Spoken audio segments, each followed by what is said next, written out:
বন্ধুরা, তোমাদের জন্য আজকে নিয়ে এলাম ডিম খিচুড়ি। দেখো কত লোভনীয় হয়েছে।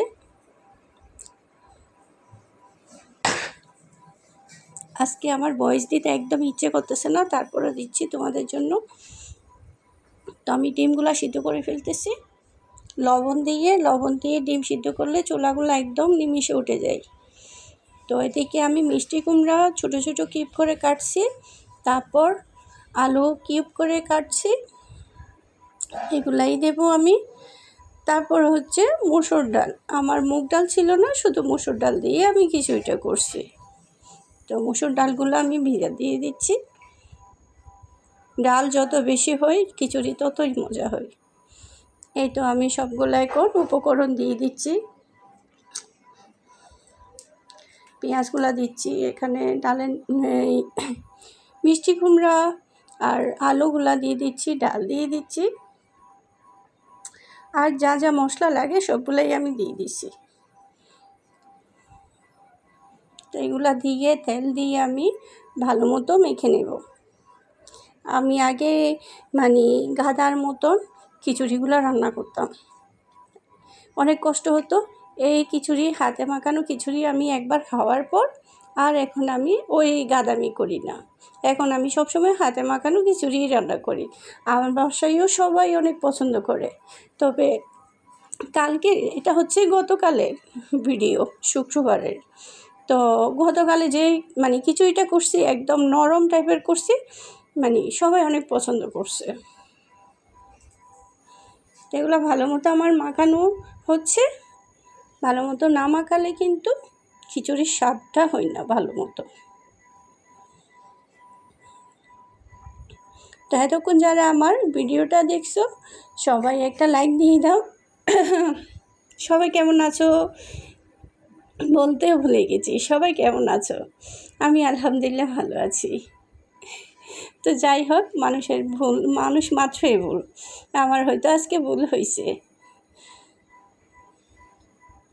এখন আমার খিচুড়িটা সবগুলা শেষ, এখন আমি চুলাতে বসাই দিলাম। মাখানো শেষ হয়ে গেছে, ভালো মতো নেড়ে চেড়ে দিতে হচ্ছে।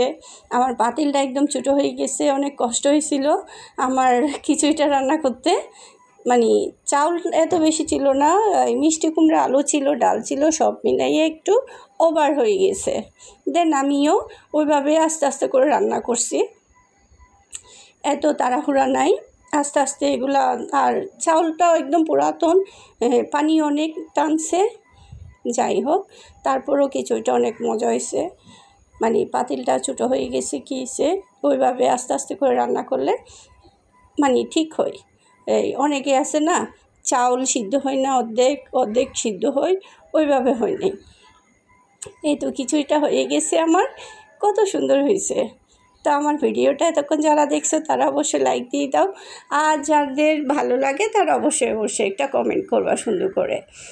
কারণ আমি চাই তোমাদের কমেন্টগুলো, আমি সুন্দর সুন্দর কমেন্ট দেখে আমি উৎসাহিত হই, আমি আরও নতুন নতুন ভিডিও বানাতে পারি তোমাদের জন্য।